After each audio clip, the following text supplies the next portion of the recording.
Hello there everybody, welcome back to the channel. It's Space Cowboy here with another video for you guys here today, and we got another Cowboys victory in the books that we got to talk about. They beat the Rams at home decisively.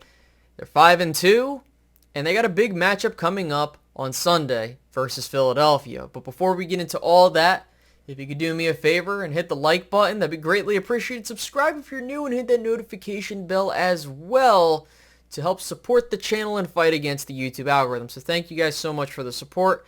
There was no pregame video or really any other videos talking about the trade deadline because of the fact that I was not in town. And because of that, I was unable to talk about what to expect in this game, what the Cowboys needed to do to win this game, and all that other stuff. But it didn't matter. The Cowboys took care of business very decisively to the point to where anything that I probably would have said in a pregame wouldn't have mattered. But I digress. Let's take a look at this box score, and then we'll dive a little bit deeper into how the Cowboys were able to win this game versus the Rams at home. So to start things off, Dak Prescott led the way with 25 of 31, 304 yards passing, 4 touchdowns, and an interception, which came off of Sean McEwen's hands and into the arms of a defender. With a passer rating of 133.7. Fantastic work from Dak Prescott, and this passing game looked to have come alive, and we'll talk about how they were able to do that. In the rushing end of things, 12 carries, 53 yards for Tony Pollard. He led the way for the Cowboys, and averaging 4.4 yards per carry. Dak Prescott had 4 carries for 19 yards, and Rico Dowdle 5 of 18. So the key thing here is you're starting to see Dak Prescott run the ball a little bit more, but I'm going to, again, hold off. Let's get through the box score, and then we'll talk about that. Going into the receiving game, CeeDee Lamb had a career day. 12 receptions on 14 targets, 158 yards, and 2 touchdowns. Fantastic work from CeeDee Lamb. Brandon Cooks, 3 receptions, 49 yards, and a touchdown. And Jake Ferguson, 4 receptions, 47 yards, and a touchdown. And a notable thing, Michael Gallup, 2 receptions and 20 yards. Now, the targets definitely leaned in favor of CeeDee Lamb. He led the way with 14 targets, Brandon Cooks and Jake Ferguson with 4, and then Michael Gallup with 3. You move forward to the defense, and you got 2 sacks today from Micah Parsons and Dorrance Armstrong. Then you look into the interceptions, DaRon Bland with the pick 6, and you had Kevontae Turpin. He should have had a house call in this game if it wasn't for Nahshon Wright being a dumbass, and he had a really good punt return. So I got to give my props to Kevontae Turpin, and Brandon Aubrey hit a 58-yard field goal, and he continues to do his thing, man. The Cowboys look like they got a kicker. So all fantastic work on that end of things, and then you look, and they only punted twice, by the way. Then you look at the Rams. Matt Stafford got hurt with his thumb. It got jammed, I believe, in Mozzie Smith's face mask. But he went 13 for 22, a touchdown in the pick that we talked about. He was sacked once. And then you had them have 92 yards of rushing, 44 yards from Royce Freeman on 9 carries. And then for the receiving end of things, you didn't let Puka or Cooper Kupp lead the way, really. Cooper Kupp, 4 for 21. Puka was 3 for 49. Their leading receiver was a running back. So the Cowboys held the Rams in check. And then in terms of sacks, you had 3 from the Rams, 2 from Aaron Donald, and 1 from Michael. I don't know how to pronounce his last name. Begins with an H. I don't really care.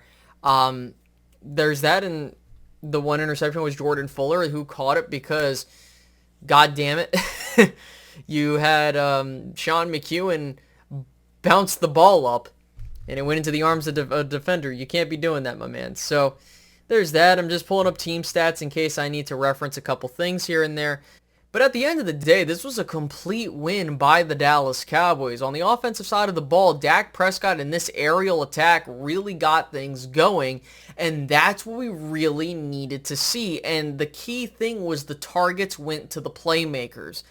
When you're giving CeeDee Lamb as many targets as you did, and you feed him early and often, good things happen, and that's exactly what needs to be the case.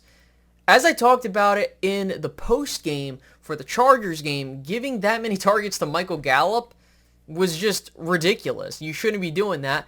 And here we go with CeeDee Lamb getting his fair share of targets, and he's producing and moving the chains, which you need to happen. Brandon Cooks and Dak Prescott getting on the same page on the deep ball, that's great stuff because you're going to need that moving forward. And so that leaves the question of, well, what about Michael Gallup? Well, to be completely honest with you, with Michael Gallup, I think he's wide receiver 3 at this point. And kind of seeing how Brandon Cooks kind of was getting more into a groove, I just think it's inevitable, right, that, Brandon Cooks is your wide receiver 2 moving forward. And then as for the tight ends, can we please stop with the musical chairs? It's Jake Ferguson and then Schoonmaker. That's it. In fact, what irritates the hell out of me is that before Dak Prescott threw the interception, Jake Ferguson converted to get you into a first and goal situation, and you took him out. Like, I don't get it. But the Cowboys did a lot more passing on first down, which I liked, as, analytics tell you need to do that. The Cowboys did convert a 4th down, and a lot of people were bitching about Mike McCarthy kicking the field goal. But the way that this game was going, and not only that, I got to give a shout out to Sam Williams for the safety. In fact, there was just so much stuff that happened in this game. But the Cowboys did their thing early. The Rams tried to respond. They made it a 16-point game. But what did the Cowboys do? They went on a 10-minute, 17-play drive, milked the clock, got points, and really that was the end of that. You took as much time as you needed, and it really shows the difference between having a guy like Kellen Moore versus having a guy like Mike McCarthy. And, listen, people want to bitch and complain, but the fact is Kellen Moore was on the other side, and this is something that the Cowboys failed to do in previous games, as we saw last year, was when they were up multiple possessions, rather than trying to bleed the clock. I'm not saying you got to run the football to do that, but doing things efficiently to move the chains, continue milking the clock, and putting up some form of points. In fact, if it wasn't for Pollard bobbling the ball, that's probably a touchdown or at least a first down to keep the drive moving and that clock churning. And that's what we need. We're up 2 scores, 16 points. We don't need to do anything crazy. And so that's where I think this running game needs to be a little bit more lively. And it's really a mix of a couple things. First, your offensive line, I don't know what's going on, but it really looks like the things are out of sync. I don't know what's going on. It's just so weird because Terrence Steele, I don't know if he's fully recovered from the ACL to where he's fully comfortable.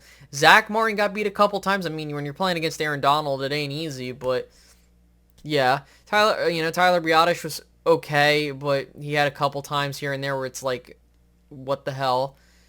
Tyler Smith, I didn't really see anything to complain about. And then, of course, at the left tackle, you didn't have Tyron Smith, so you kind of had to do with what you got. And Chuma Edoga didn't look good.